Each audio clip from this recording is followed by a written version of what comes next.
সমস্যা হয়, অনেক র্যাম খুব সমস্যা হয় না। তো অনেক সময় এটা পরিষ্কার করে তুমি লাগালে এটা তোমার হবে, মানে র্যাম ছাড়া কখনো পিসি ওপেন হবে না। বুঝা গেছে? যখনই দেখবা যে তোমার পিসি পাওয়ার দিলে চলতেছে, কিন্তু আমরা ডিসপ্লে কিছু দেখতে পাচ্ছি না, তখন মনে করতে হবে আমার সমস্যা কিসে? র্যামের সমস্যা প্রাথমিকভাবে। আদার্স অন্য সমস্যা হইতে পারে, যেমন পাওয়ার সাপ্লাই হইতে পারে। তো এটা হচ্ছে আমাদের র্যাম, এবং এই র্যামেরও একটা ক্যাপাসিটি আছে।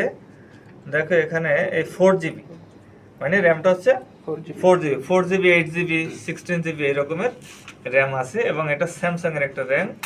তাহলে আমরা এখন দুইটা হার্ডওয়্যার পাইলাম, একটা র্যাম এবং একটা একটা হচ্ছে হার্ড ডিস্ক। তো এটা এই র্যাম হচ্ছে প্রাইমারি মেমোরি। র্যাম এবং রমকে বলা হয় প্রাইমারি মেমোরি বা প্রাথমিক মেমোরি, আর এই যে হার্ড ডিস্ক এটাই বলা হয় সেকেন্ডারি মেমোরি।